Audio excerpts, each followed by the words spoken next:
Alors, bonsoir, j'espère que tu vas bien et que tu te portes bien par la grâce de Dieu. Alors, quelqu'un m'a posé la question de savoir, mais pourquoi moi je dure dans mon désert? Ça fait des années qu'on dit après la pluie vient le beau temps. Mais pourquoi moi je dure dans mon désert? Et c'est à cette question que je veux répondre ce soir. Alors, la première des choses qu'il faut savoir, c'est d'abord de connaître ce que c'est que le désert.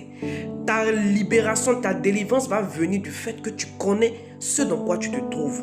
Alors, le désert, c'est quoi? Le désert est une saison où on perd tout. Le désert est une saison où l'on se retrouve en fait dans des situations compliquées. Ça peut être un décès de quelqu'un que tu aimes, ça peut être un accident que toi-même tu vas faire, ça peut être ton travail que tu perds, ça peut être un divorce que tu as, ça va être en tout cas une situation que tu n'as pas vu venir, mais qui va venir mélanger ta vie, qui va venir bousculer ta vie.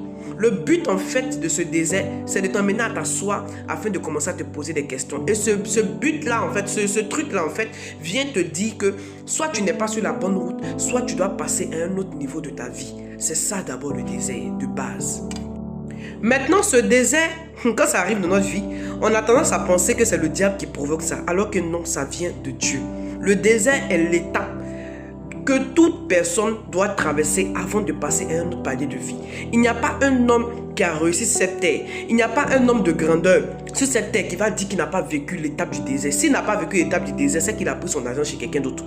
Sinon, si toi, ta réussite vient de Dieu, si tu as fait des prophéties en disant que tu es un grand homme, tu es une grande femme, tu as fait de grandes choses, tu es quelqu'un qui est appelé à avoir l'argent, quelqu'un qui est appelé à faire de grandes choses, sache que tu vas passer par l'école du désert. Maintenant, cette école du désert vient pourquoi? Elle vient pour te préparer.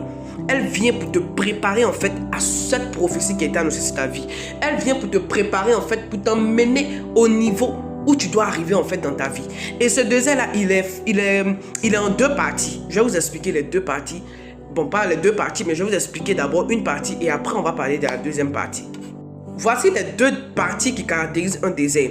Tu auras la partie physique et la partie émotionnelle. Ça veut dire que pendant ce temps, le Seigneur va travailler ton aspect physique et il va travailler ton aspect émotionnel.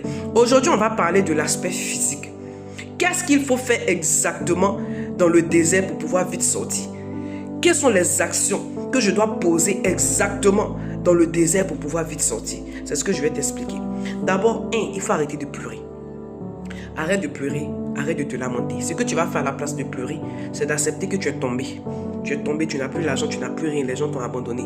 Le Seigneur fait ça de telle sorte que, en fait, il t'emmène dans cette dimension, dans cette position, afin que tu puisses être seul, pour qu'il puisse te parler. Parce que le but là, c'est de te préparer, mais te préparer à quoi? À ta mission. Donc le caractère que tu